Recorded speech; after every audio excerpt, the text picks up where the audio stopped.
newsflash to every one of you out there who believes that security can be achieved, it cannot. Security is an illusion that has been constructed by our mind in order to help protect us, making it so that way we think that we have any control about what goes on in the world around us when we have none whatsoever.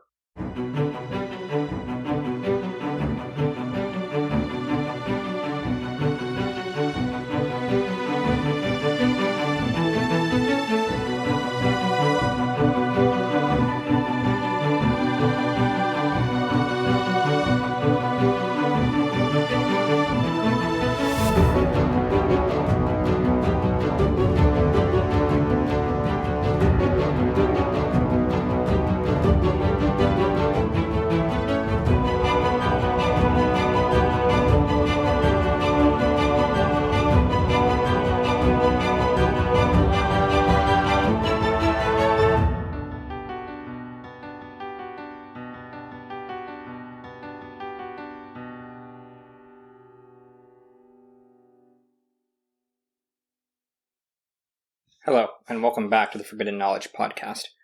My name is Nathaniel Heutmaker, and I will be your host. In this episode, we are going to be going over time and how it is basically an illusion, as well as how it holds us back from achieving our real goals and whatnot, based upon our understanding of this illusion and how it takes control over us. I would especially encourage anybody who is new to the podcast, please go back to the previous episodes and go in order so that way you don't miss anything. Each episode builds upon itself in each season, and it would be most beneficial for you to go in order. Doesn't mean you can't get stuff from this episode or any other episode that you listen to, even if you listen out of order, but they've been built in a specific way that is done in order to make it so that way you will gain the most from it if you listen to all of them in order. Alright, so I want to do a thought experiment here, and I want you to participate in it. And the question is, where do thoughts come from? Now, I know you might be thinking, what the heck does this have to do with time? You'll understand in a moment for what it is. So just please, I'm going to ask the question again. Where do thoughts come from? Well, most of you right now are trying to scramble to come up with an answer. Maybe you're talking about something to do with neurons firing and whatnot, or maybe you're even scratching your head and saying, I don't know, or whatever it is that's going on inside your mind when you're trying to search for the answer. But if we step back and we slow down the process, and we really look at what happens when we ask this question, where do thoughts come from, and look at it for what's going on inside of our mind, this is what is happening. When I ask the question, where do thoughts come from, the immediate response that you go into is that you are searching for the answer. And you're searching for it in your mind to wherever that answer is stored in your head that you are going to give for what's going on. And so this shows us that thoughts come from a memory bank, because that's what we're doing. We're searching our memories in order to come up with where the answer to that question, is, or what it was. So this is important because it teaches us about how our entire mind works. If thoughts are come from a memory bank and makes it so that way that's where we get our thoughts from, is from the past and things that have been stored in our mind there, well, then that says a lot about us as a species and a lot about how this can be used to trap us and not being able to live in the present moment as much as we should be able to do so. When we are not in the present moment, which is how most of us are throughout most of the time with it, a lot of the time we're just on autopilot. which means that whatever our thoughts, our most prominent, reoccurring patterns that have been built into us are, in terms of our neurological pathways, which has to do with us doing the same things over and over and over again, this is what we will do. We will follow whatever it is that is our most easiest, most default habitual pathway, and it makes it so that way it comes from our past, which means that our future is already predetermined because we've already decided what we're going to be doing just like a machine would already do with its programming. And so this is one of the problems when we don't live in the present moment. A lot of people, when they're having a conversation, as an example, they're not listening to actually listen to the other human being that's talking to them. They're listening to respond, which means that they already are preconceiving their ideas for where the next stage of the conversation is going and are already making that what they're focused on rather than what the person is talking about. And by doing so, it makes it so that way we may miss something. Now, I would imagine that almost all of us don't have the life that we truly desire and want. Which, if that is the case with it, which is truth for everybody, we can always have a better version of life than what we even have now, even if we have a great life, is that means that we need to change how we think in order to make it so that way we can change our future. And the only way to do that is to live in the present moment, because the past actions that we have done haven't gotten us to where we are and where we want, have gotten us to where we are, and hasn't gotten us to where we want to go. And so, why am I bringing all of this up? Because this is a huge part of the initiate's journey. It's about being able to make it so that way we can be in the present moment. We can truly experience it and be vulnerable to it. Much like how we were with children to the world, and how it was a magical place in the sense that, we were so vulnerable to everything around us that everything was astonishing to us. But now we've cut ourselves off from life in comparison to when we were a child, thinking that we already know everything that's going to happen. And while that might be true for certain aspects of things, there's a lot of things that it's not true for. And it makes it so that way, we are victims to our own mentality about life and whatnot. So another aspect of this is that people, when they live in the past, they allow any of their past traumas that they've had to control them, to make it so that way that whatever that is, in terms of their programming that's happened in their conditioning from growing up, that it controls the outcome of where they're going whenever they're not living in the present moment. Only in the present moment can we escape from our past fully, until we've completely transmuted whatever's happened to us in the past and whatnot. And so there's a reason why we have this method of doing things, of projecting on the past, projecting on the future from the past, as well as making it so that we were constantly worrying about the future and that kind of stuff. And it comes from a self-defense mechanism that we will call the ego, which is our sense of identity and self. The ego was originally designed as a way to differentiate ourselves from other things around us.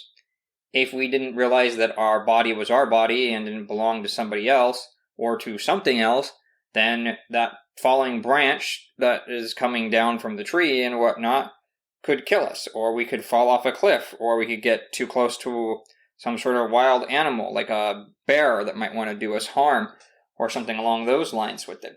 So the ego was created from an evolutionary standpoint in order to protect us from our environment. And it needs to have very strict definitions about what things are, because if it's wrong about how some of these things are, then it makes it so that way we have huge problems that can come into being that lead to us being maimed or killed. And so this is why a lot of conflict occurs between people who have big, strong egos, because they have the need to be right, and it goes back to a survival mechanism that is put into place there for it. The issue is that it was only supposed to be for physical harm, and it was only supposed to be for our immediate protection in the physical world. It became a tyrant, though, and has been made to the point, built up to the point that now it controls practically every action that we do and every thought that we have. And so the ego, which is based upon memory, which is based upon thought form, which is based upon what we've been experienced and exposed to in the past, now dictates practically every aspect of ourselves. And it makes it so that way we are controlled by it one way or another. This is the conditioning, the programming, and all the other stuff that I've brought up earlier in this episode, and in other episodes even for that matter, for what's going on. If we don't know where our thoughts come from, whether they're our own or not, as I've mentioned in previous episodes, we can't really determine who's running the program, who's really doing stuff with it. And since most of us live on autopilot rather than in the present moment, which is where all magic can occur, where all change can occur, the only place where we can create our future, we need to make it so that way we begin to live in the present moment more. And so, that's part of what the whole point of ruining our attention spans are too, that has been going on, in the last 20, 30 years, whatever it's been. If you can't pay attention to things with it, then you aren't in the present moment. You go back to being on autopilot. Or you're constantly looking for something to give you the mental stimulus that you're looking for, and that will make it so that way you seek that out, which is natural because we are a rewards-based creature. Or the reward we get from doing something, the more we want to do that thing. This is true of pretty much all beings on this planet. So it's important that we really understand how this plays out for ourselves and come to terms with the fact that by focusing on our past and our futures too much and worrying about the future with all the doubts and anxiety and all the other stuff that comes from it, none of that has to do with what's actually happening in the moment. All that has to do with is how we are in fear of what will happen.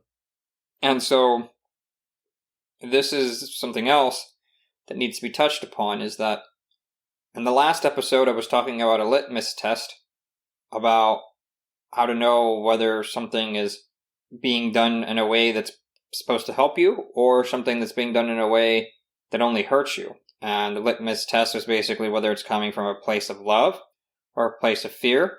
And I gave an example of how that would play out. Well, our own mind makes it so that way we live constantly in fear because we want security. But newsflash to every one of you out there who believes that security can be achieved, it cannot. Security is an illusion that has been constructed by our mind in order to help protect us, making it so that way we think that we have any control about what goes on in the world around us when we have none whatsoever. You could have been born with some sort of defect that makes it so that way you have a brain aneurysm and drop dead. Could happen to me right now while I'm recording this. We could all be wiped out from nuclear war, since that seems to be, something that is much more likely to occur than, say, it was a decade ago. We could make it so that way there's some sort of asteroid or meteor that comes out of nowhere and wipes us all out. Or there could be that you just make a mistake while walking down the street and get hit by a car or a bus or some other vehicle by not looking both ways carefully or whatever the deal is. I mean, there's no such thing as security. It's an illusion. Period.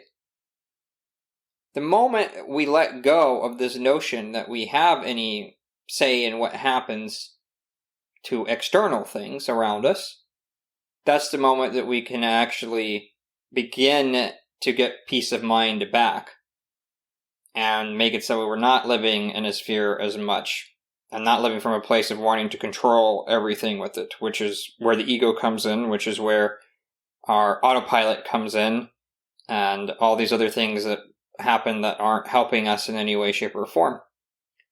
And so, I want to change myself and help influence others to want to change themselves and live in a better world, of course, too. And so now I'm going to go over some of the benefits of living in the present moment and what happens when we truly become vulnerable to it. When we live in the present moment, that's where all creativity can begin. And creativity is where we gain our power. This is where we have our inspiration. This is where wisdom comes from.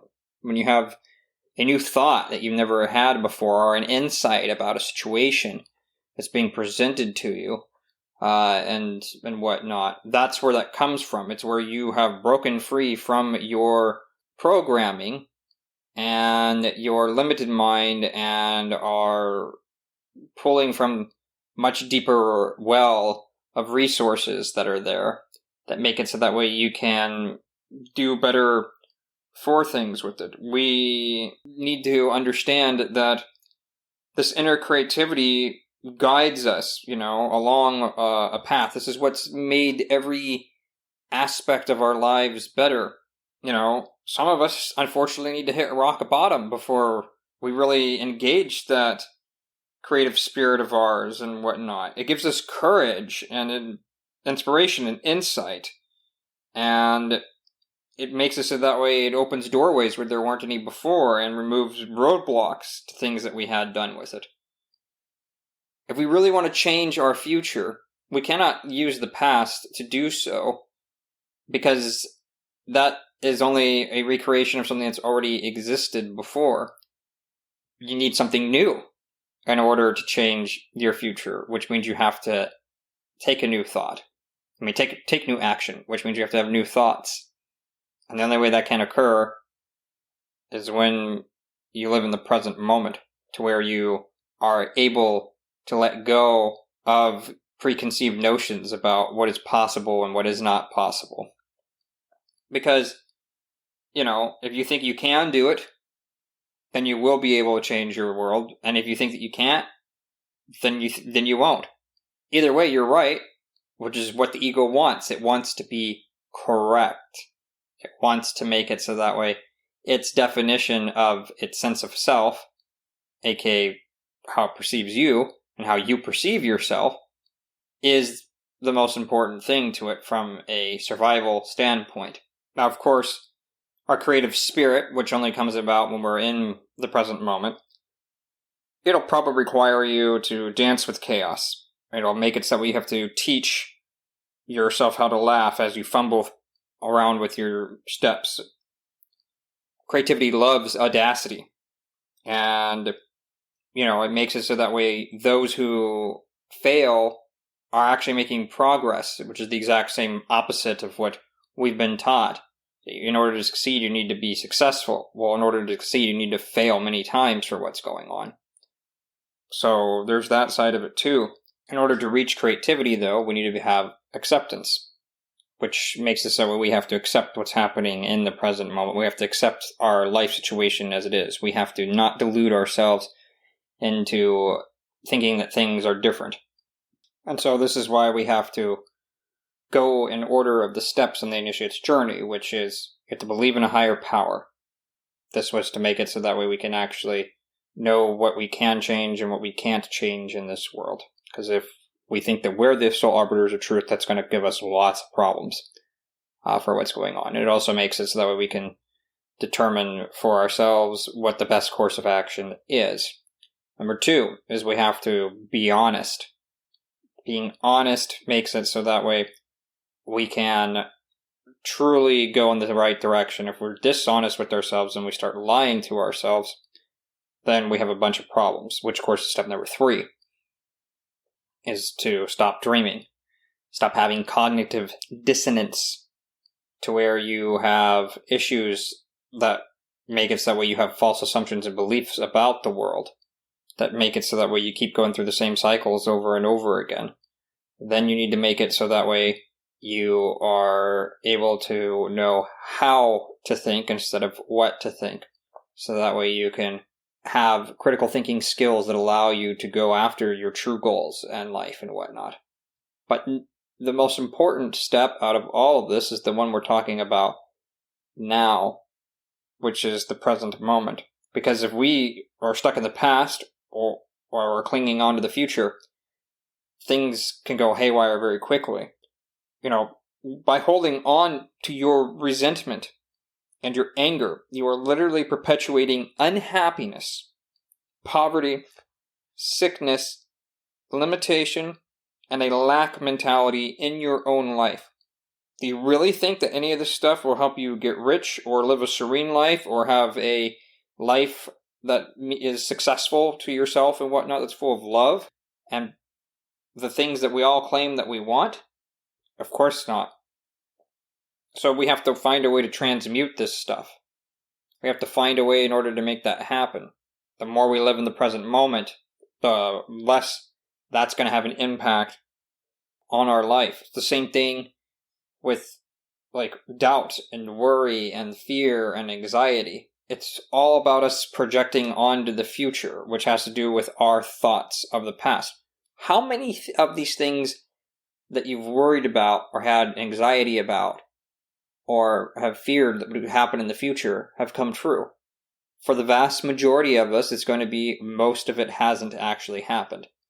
Imagine all that time that was spent on something that never even occurred, and all the wasted potential that could have been used had we decided to use that time to actually create the life for ourselves that we want to create.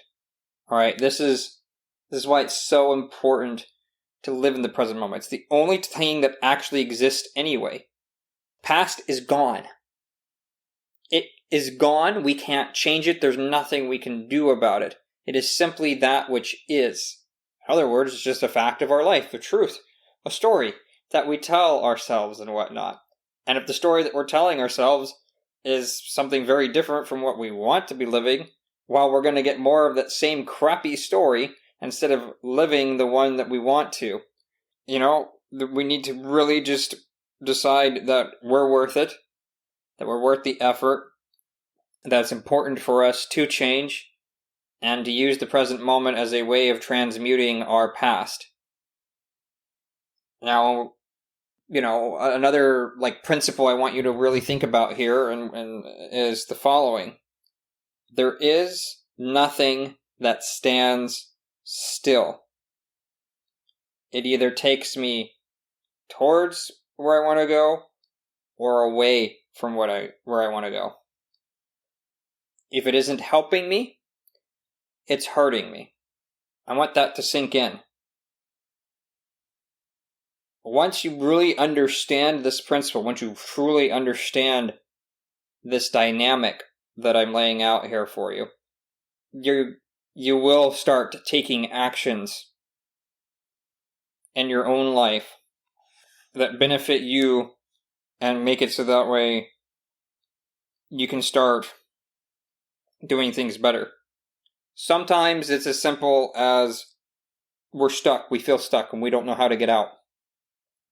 The only wrong thing to do in that situation of getting stuck in a rut and not knowing how to get out is to continue doing the same thing that you are doing now. You have to change something. What that something is, you have to decide. It could be something tiny, and it can start compounding and changing your life hugely. You never know how those type of things will play out for you. And once you start doing anything differently, it becomes easier to do other things differently, and again, it builds on itself. Just like a muscle, just like discipline does, just like anything else that happens with it. And so, this is another, point of interest for what's going on. Imagine you were able to completely forgive everybody and everything that ever happened to you. Imagine you were able to make it so that way you're able to forgive yourself too. You can't do that when you're thinking about the past. Maybe you can do it while you're thinking about the future. Oh, my future self can do it, but why wouldn't you want to do it now if you can do it now? Why wouldn't you want to make it so that way you have that peace of mind now rather than wait and making it so that way you have to have something drastic come along and change in your life and whatnot? Some people, that's what they need, unfortunately. So I'm going to give some techniques on how to deal with like worry and resentment and how to live in the present moment a bit more and that kind of stuff. Or for some people who need to take maybe a different step of making it so that way they have better focus, that way they can even be in the present moment more.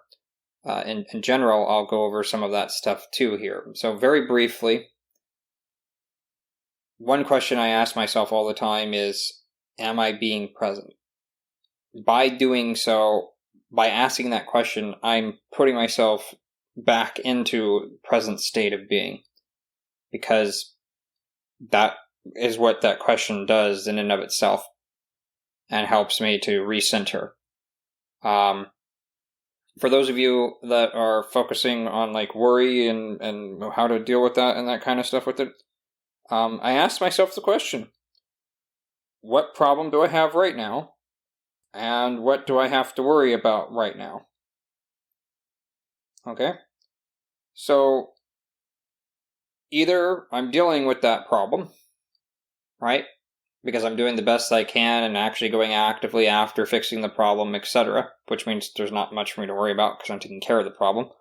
Or, I can't do anything about that problem, so then I just need to accept that it is something that's there and deal with it in that particular matter. So the question is, why do I need to worry then? It's either being dealt with or I can't deal with it because it's outside of my control. Either way, there's no need for worry. Easier said than done, I know. I'm just trying to explain to you how this thought process works. And when you build a big enough muscle up for it, it becomes easier, of course. The other one, of course, is how do we make it so that way we deal with, if we have focus issues to where we can't even get into the present moment. Like some people, maybe they want to meditate, which is a great way of getting us into the present moment and really like clearing our mind and helping debug our brain for a little bit and that kind of stuff. But we can't even focus long enough to make that happen. Well, instead of focusing internally, focus on something external. If you take a coin, say like a quarter, and you put it at eye level, and you make it so that way you try to push the edge of the coin with your mind, what'll happen is that if you do this for, say, 15 minutes a day, every day, for weeks or months, your attention span will start going back up. You are making it so that way your right reticular formation, which is part of your brain that has to do with focus, is being used again and making it so it gets stronger. And then it'll make it so that way you're able to commit more to the present moment and focus more on it whenever the opportunity arises for you. So that's something else that can be done in this particular instance as well. Forgiving the past sometimes can be difficult for people. The question I ask them and myself whenever I find myself not adhering to living in the present moment, because I fall out of it too sometimes, and I need to remind myself to get back into it, is what benefit does this give me? Thinking about whatever it is that I'm thinking about. I'll give examples. If you resent rich people, how are you ever going to become rich? If you resent successful people, how are you ever going to become successful? You don't want to resent yourself, at least most of us don't. So because of that, makes getting to that goal much more difficult. I want you to imagine your worries, your doubts, your baggage, whatever it is, as literal luggage, literal baggage that we're carrying. And, we're all going to the same destination in the end, which is death. and that kind of thing with it. And we're on this journey called life, and we're in this airport, and we're all going on the same plane, and we're all taking the stuff with it. But on the way to the plane and on the way to traveling to where we all end up, some of us are carrying so much with us. Some of us are, literally have cartfuls and cartfuls of baggage that we have that we're struggling to do anything with, that if we just put it down, it would make our life easier. Whereas others are only carrying a briefcase or a day pack or whatever. And so they're carrying just enough to make it so that way it's important to them. Enough to get by and pull from whatever they need from it, but then not enough to make it so that way they can't enjoy life. I brought this up before, but I think it's a very pertinent example. If I'm driving a car, I don't need to know how to drive a car at any other time, except when I'm doing it. And honestly, I don't even think about driving unless I'm thinking about a trip that I'm going on and planning for it, or if I'm actually driving in and of itself. It's a tool that we use whenever we need to use that tool. The issue is we use the tool in the wrong way whenever we don't necessarily need it. And so one of the biggest ways I've discovered to determine whether I have any control over my mind, my thoughts whatsoever, is to make it so that way I hold one consecutive thought in my mind for 15 seconds without it being interrupted by something else. If I can't do that, I have zero control over my mind at that moment, and it's in control of me. And so, for those of you that might struggle with this, which will be most of us in our modern era, since our attention spans are 8 seconds or less, which means we can't even hold the thought for 8 seconds or less, my suggestion is to stop listening to this podcast, go and try to make it so that way you do that for 15 seconds. And if you can't, then to figure out whatever the greatest moment in your life is, the one that brought you the most joy, and see if you can't hold that for 15 seconds. And if you can't hold that for 15 seconds, you have zero control over your mind. And that's what being in the present moment is. It's being in control of your mind to make it so that way you can live here in the now, rather than holding on to the resentment, holding on to the issues of our past, or to our projection onto the future of all of our worries, fears, and doubts and anxieties. Anyway, this is what this episode's about. This is the importance of it. It needs to be so that way we can live life to the fullest, making it so that way we are happier beings and whatnot, that we're more joyful beings, and that we don't dump our fears onto other people, either from projecting onto the future or from bringing stuff that happened to us in the past onto other people as well. Inevitably, we're all going to do it to a certain extent. The point is to mitigate it as much as possible until we've completely overcome our anxieties, worries, fears, doubts, resentments, our anger, our hatred, and making it so that way we live more beautiful, lighthearted, joyful, and inspired lives. Thank you for listening to this episode. If you found it useful in any way, shape, or form, please leave a rating. If you're listening to this on YouTube, please like and subscribe. For those of you who want to go further on, you can go check out my website and sign up for my email list in order to get more information regarding the Initiate's journey. And I look forward to everybody showing up in the next episode. Thank you all for giving me your time and attention, the most valuable currencies that anybody can give to anybody else.